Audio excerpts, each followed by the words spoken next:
Olá. Hoje vamos mergulhar num período que, literalmente, redesenhou o mapa do mundo, o imperialismo europeu do século XIX. Foi uma era de uma expansão económica e tecnológica sem precedentes na Europa, mas que ao mesmo tempo teve consequências absolutamente devastadoras e que duram até hoje para milhões e milhões de pessoas em África e na Ásia. Bem, vamos a isso. E, para nos dar uma perspectiva imediata da gravidade do tema, vamos começar com as palavras do grande escritor nigeriano Chinua Achebe. Ele não fala do colonialismo como uma simples política, mas como um crime grave. Esta visão crítica é fundamental porque nos lembra que, por trás dos mapas, dos tratados e das estatísticas, esta é uma história sobre pessoas, sobre terra e sobre poder. E esta imagem mostra-nos a realidade nua e crua por trás das palavras de Achebe. O que estamos a ver são homens congoleses prisioneiros durante o regime colonial belga. O contraste entre a desculpa de uma missão civilizadora e o custo humano real não podia ser mais brutal, mais chocante. Esta imagem representa o lado da história que, convenientemente, era muitas vezes deixado de fora dos relatos europeus. E isto leva-nos à primeira grande questão. Como é que as potências europeias justificaram ações como esta? A resposta está naquilo que o próprio Achebe chamou de a mentira do opressor. Basicamente, uma mistura tóxica de hipocrisia e ideologia. E aqui a hipocrisia é de outro nível. Estas são as palavras do rei Leopoldo II da Bélgica. Sim, o mesmo homem responsável pelo regime brutal no Congo que vimos na imagem anterior. Ele falava em ser um protetor todo-poderoso, um professor benevolente, enquanto o seu regime mutilava e assassinava milhares de pessoas para extrair borracha e marfim. Esta é a mentira descarada de que falava Achebe. Ok, então se a tal missão civilizadora era a mentira, qual era a verdade? Os verdadeiros motores do Império eram, na verdade, uma combinação muito poderosa de duas coisas: lucro económico e preconceito ideológico. Pensem nisto.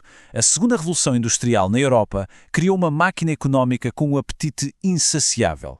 As fábricas precisavam de matérias-primas baratas, os capitalistas precisavam de novos sítios para investir o seu dinheiro a render e as empresas precisavam desesperadamente de novos mercados para vender os seus produtos. As colónias eram a resposta para tudo isto. Funcionavam como uma espécie de válvula de escape para as pressões económicas e até demográficas da Europa. A justificação ideológica para tudo isto veio de uma distorção perigosa da ciência. O chamado darwinismo social pegou na teoria da evolução de Darwin e aplicou-a de forma completamente errada às sociedades humanas. O que é que isto criou? Uma falsa hierarquia de raças, com os europeus brancos, claro, no topo. A ideia era que era natural e até moralmente correto que as nações superiores dominassem as inferiores. Era, no fundo, uma desculpa com um verniz de ciência para a conquista. E esta charge política da época ilustra essa ideologia na perfeição. Chama-se o fardo do homem branco. Olhem bem, temos o tio Sam a representar o Zua e o John Bull a representar a Grã-Bretanha, a carregar, com muito esforço, cestos cheios de povos colonizados. E para onde os levam? Colina acima, em direção a um pico iluminado chamado civilização. As pedras no caminho têm nomes como barbarismo e ignorância. Esta imagem capta perfeitamente a visão paternalista e racista de que o imperialismo era um dever nobre, um fardo, e não um ato de pura dominação. Com as motivações económicas bem definidas e as justificações ideológicas a postos, a fase seguinte foi a conquista física. O final do século XIX assistiu a uma corrida absolutamente frenética das potências europeias para reclamar territórios enormes, especialmente em África. Esse evento foi um ponto de viragem. Na Conferência de Berlim, os líderes europeus juntaram-se não para discutir os direitos dos africanos, mas sim para estabelecer as regras do jogo entre eles para a partilha do continente. Basicamente foi um acordo sobre como dividir o bolo sem terem de lutar uns com os outros. Nem um único líder africano foi convidado, claro.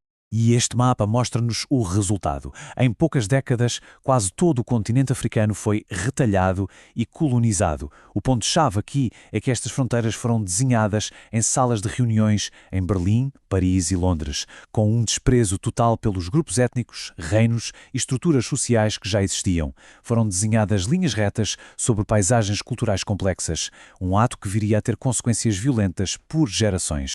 E atenção, esta corrida não se limitou à África. Na Ásia aconteceu um processo muito semelhante.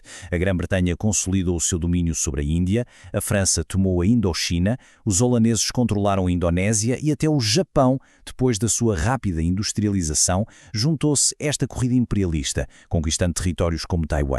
Mas a história do imperialismo não é apenas sobre dominação. É também, e isto é fundamental, uma história de resistência feroz. Os povos colonizados não aceitaram passivamente o seu destino, eles lutaram de inúmeras maneiras. E a resistência assumiu muitas formas, desde revoltas armadas em grande escala até pequenos atos de desafio diário. Na Índia, a revolta dos cipaios foi uma rebelião massiva. Na África Ocidental, o povo Ashanti travou uma série de guerras contra os britânicos. E na China, a rebelião dos Boxers foi um levantamento violento contra a crescente influência estrangeira. Estas imagens mostram precisamente a natureza global dessa resistência. À esquerda, temos tambores de guerra Ashanti, que eram centrais para a sua identidade cultural e militar. À direita, combatentes boxer, a treinar artes marciais na China. Continentes diferentes, culturas diferentes, mas o espírito de resistência à dominação estrangeira era universal. É muito importante lembrar que estes movimentos foram liderados por pessoas de carne e osso. Pessoas como Mamadou Lamine, que organizou a resistência contra os franceses, Nana Ya Santeoawa, a rainha-mãe que inspirou o seu povo a lutar até ao fim, e Kinjekitila, na África Oriental Alemã, um líder espiritual que usou crenças comuns para unir diferentes grupos étnicos contra um inimigo comum. Eles são apenas alguns dos incontáveis heróis, muitas vezes esquecidos, da resistência anticolonial. Então, para concluirmos, qual é o legado duradouro desta era? A resposta, em muitos aspectos, está precisamente naquelas linhas que foram traçadas nos mapas há mais de um século.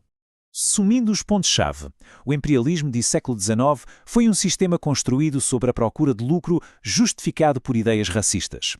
O resultado foi a divisão de continentes sem qualquer consideração pelas pessoas que lá viviam. E, um ponto crucial, nunca foi aceito sem luta. A resistência foi sempre uma parte integrante desta história, desde o primeiro dia. E isto deixa-nos com uma última pergunta para reflexão. Muitos dos conflitos, das instabilidades políticas e dos desafios económicos que vemos hoje em dia em países pós-coloniais têm a sua origem direta nestas fronteiras artificiais traçadas durante a era do Império. O legado dessas linhas ainda molda a geopolítica, as identidades e as vidas no nosso mundo contemporâneo. Fica a reflexão.